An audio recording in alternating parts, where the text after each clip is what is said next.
everyone. Steve Adubato. We kick off the program talking about environmental issues with Ed Potosnak, Executive Director of the New Jersey League of Conservation Voters. Ed, good to have you with us. Great to be here, Steve. Thanks for having me.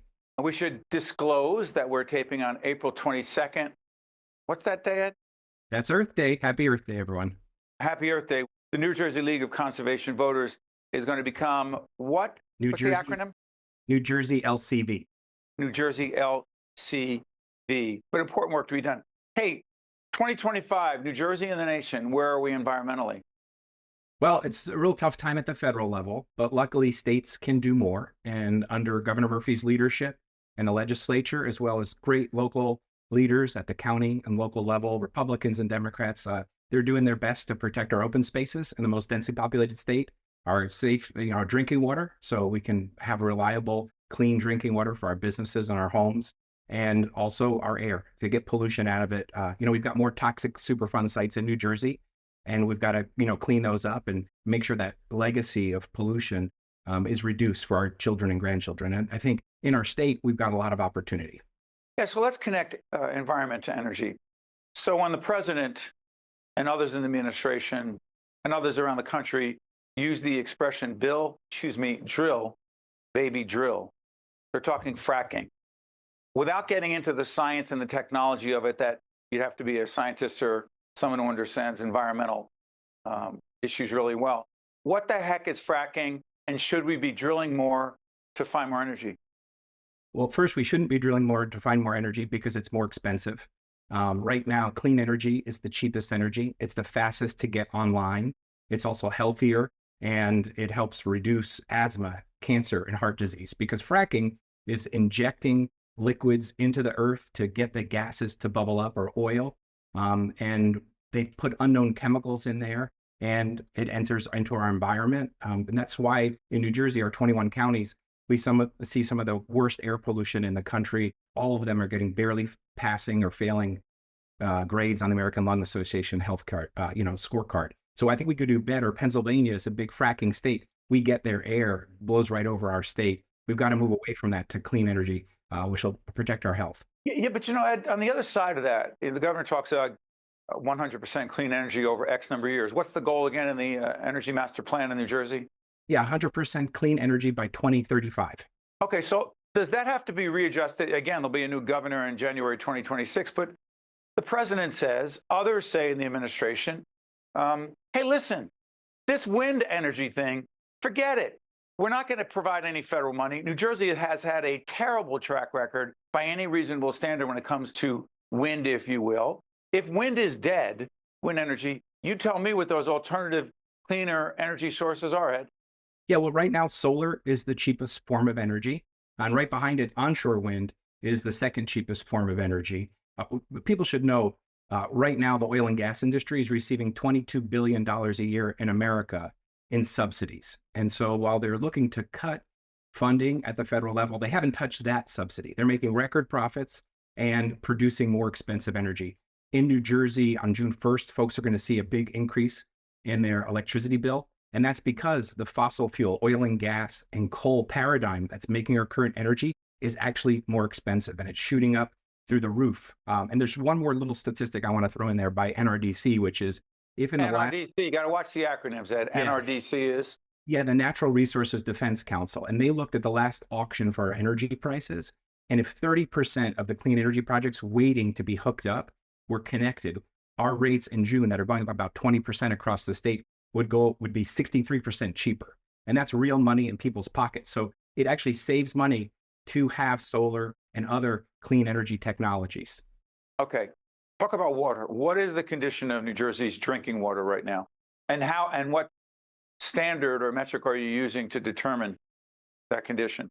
Yeah, so drinking water is a really important thing, that we have safe, reliable, affordable drinking water. It's important for our businesses. The pharmaceutical industry, manufacturing is very dependent on that. And of course, for our own health, for our families and our children. Our water coming out of our tap is highly regulated by the Department of Environmental Protection. So, we can count on its safety. But overall, 97% of New Jersey's waterways don't meet federal standards for recreational use. That means swimming, fishing. That's in New Jersey. So we've got to do a better job cleaning up our pavement and concrete, get those contaminants from running off into our rivers and streams. Ed, let me ask you something. Yeah. New Jersey does elect, as I said, a new governor in January. Well, new governor will take office in January 2026. The Trump administration's policies are very clear as it relates to the things you're talking about. They would not look kindly, I imagine, on the politics or the policies of New Jersey LCV. Is that fair to say so far? I don't know why that would be the case. I mean, who wants their asthma or heart disease? Ed, let's be candid with each other. The Trump administration's policies environmentally do not match up with what you've been espousing for the last 6 minutes. I mean, you know that, right? Even though there's no doubt that they don't match up, but the question really is why? Why do, as an Because administration, they have a different view, because they think it's too expensive, because they think that radical environmentalists on the left are making business unaffordable because the standards are too high for drinking water, for air quality, and they have a very different approach. You know that. Yeah, but I've got family members that have had cancer. We see higher instance of that. You know, if you're in Newark, 1 in 4 children have asthma. Over the course of New Jersey, our air quality is very low. We're in the most densely populated state. We've got a responsibility for our children and grandchildren. So I ask the question, why hand over more toxic air, water, and land to those future generations? I think it's misguided. I think it's short-sighted, and it's actually more expensive after the pollution's created to clean it up. And we know that. Ed, but here's the other part of it. Businesses, many businesses are arguing that the environmental regulations in the state of New Jersey, in certain cases, make it more expensive and less affordable to do business in the state. You say what to those business leaders? Cleanup is more expensive. And why are we polluting our environment that we're dependent on? And like I said, for the pharmaceutical industry, clean drinking water is critical for that manufacturing. We see flooding all across our states because of the impervious surface, which means what we've built, 17% of the state is covered in concrete pavement or housing or some sort of building. And that runoff goes polluted into our waterways, and we have to pay to clean it up. It costs more to clean it up than prevent it from getting into our waterways in a polluted state. Before I let you go, Ed, New Jersey, this new governor that comes in, the new election that takes place in November of 2025, the number one environmental issue for the next governor in New Jersey will be 30 seconds.